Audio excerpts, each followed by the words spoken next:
Eric Johnson here at Gretna High School as we continue our First and 10 Trophy Tour. We're here with the one and only standout quarterback, senior Rayshaun Logan. Rayshaun, congratulations.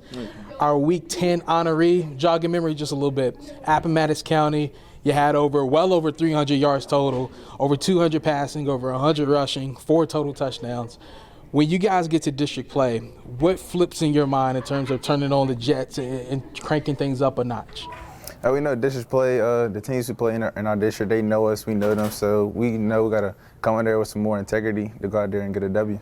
What was so special about your senior year? You knew this would be the last one, so how did you make sure you brought your A game each and every week? Just showing up to practice every day, taking care of the small stuff first, and the small stuff can lead to the bigger stuff, like me being successful during my senior season, last one, so go out with a bang. Coach, what kind of steps did he take during his senior season to not only stand out for individually, but to help you guys as an entire program? Yes, sir. Ray got an opportunity early on as a sophomore. We knew then that we had something special. As a junior, he had his first full-time starting job, and he did an excellent job. He had a great grasp of our offense, the culture. He's a leader. So coming into the senior year, we knew if he had the ball in his hands, we was in good shape. Was there anything you couldn't dial up with him? I mean, he literally can almost about do it all, right? If he could, he'd probably throw it up and then go run and catch it himself, right? But he had some help. So is there anything you guys couldn't do with him at the controls? Yeah, like I said, Ray's cool the other side of the pillow, man. So like I said, we had all the confidence in him, and like I said, it starts with him in practice being a leader. A bunch of the guys, his receiving corps, he grew up with them in the youth league. They on the basketball team together, so they really had a good connection. Did you feel like you guys kind of flew under the radar just a little bit, and then towards the end of the season, folks started looking at you, or did you guys feel that respect throughout the season? Because from the outside looking in, it felt like, oh man, people jumping on them kind of late. Like they've been doing this, you know. Yeah, I feel like we were slept on. You know, going in week 1, JF, we lost. We didn't put on no points, so people put that game in consideration. But then bouncing back against a good Bassett team, well coached, and I know that game I was sick too. I didn't practice, but I came and played, and we got that W, so I was glad God gave me the opportunity to do that.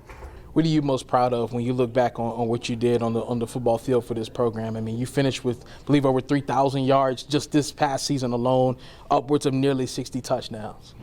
Just first giving all glory to God. You know, I can't do nothing without Him, and for me personally, I would say just my teammates around me, just helping me better in practice, getting on the same page for connection, so that transfers to the game, and just me succeeding and they succeeding too.